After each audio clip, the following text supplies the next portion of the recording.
The first night Tyler stayed over, he asked where the extra blankets were. The third week he stopped asking. I noticed it in pieces. A toothbrush beside Sophie's in the upstairs bathroom.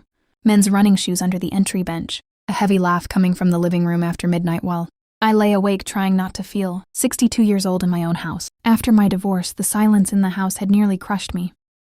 So when Sophie called crying, 6 months later asking if she could stay, just until things settled, I said yes before she even finished the sentence. That was 14 months ago. At first she acted like a guest.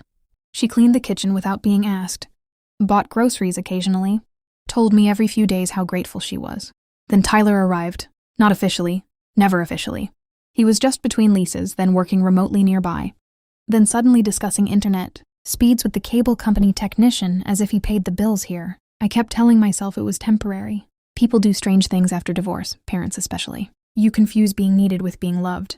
Every compromise starts sounding compassionate inside your own head. Some nights I'd come downstairs and find Tyler in my chair watching television with one ankle resting on my coffee table.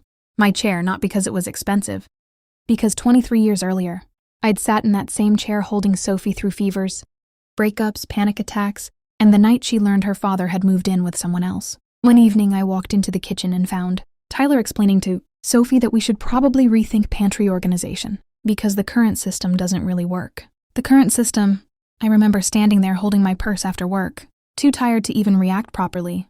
Sophie looked up casually. Tyler's just trying to help. I nodded. That became my specialty, nodding at things I didn't accept. The envelope appeared on a Thursday. I just gotten home from my shift at the dental office. Sophie slid it across the counter while reheating pasta. "What's this?" I asked. "Our share breakdown," she said carefully.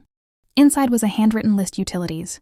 Internet, water, general household wear. At the bottom, she'd written a number beside my name, your portion. For a second, I honestly thought she was joking. Then I looked up and saw Tyler leaning against the refrigerator, arms crossed loosely waiting, not embarrassed, expectant. Sophie kept talking quickly, nervously. "We're all adults now, Mom. We just thought it would make things more equal." Equal. I looked around the kitchen.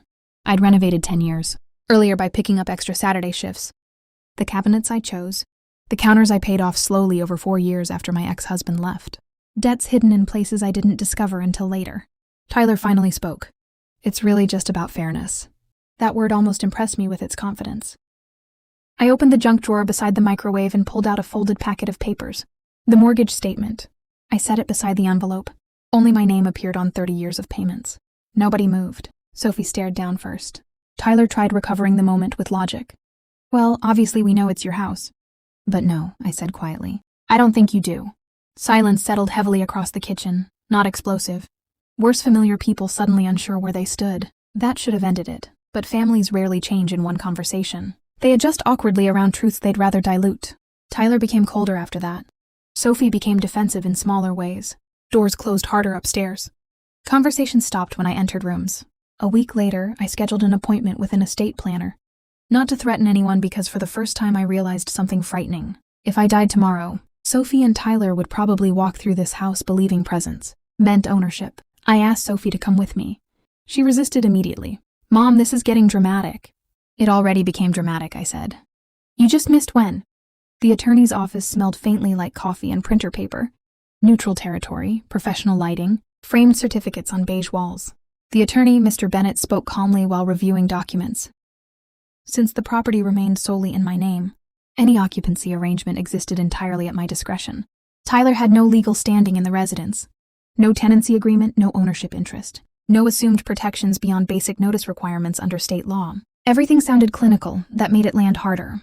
Tyler sat unnaturally still beside Sophie. For the first time since moving in, he looked temporary. Sophie looked embarrassed in a deeper way than before. Not angry now, but suddenly aware of how far assumption had carried her. Nobody argued. There wasn't really anything to argue with. Tyler moved out 3 weeks later. No screaming, no dramatic exit. Just fewer belongings each day until the house stopped echoing with his voice. Sophie stayed. Things between us never returned completely to normal. Though maybe normal had been part of the problem. One night, months later, she paused beside my chair before going upstairs. "I didn't realize how it sounded," she said quietly.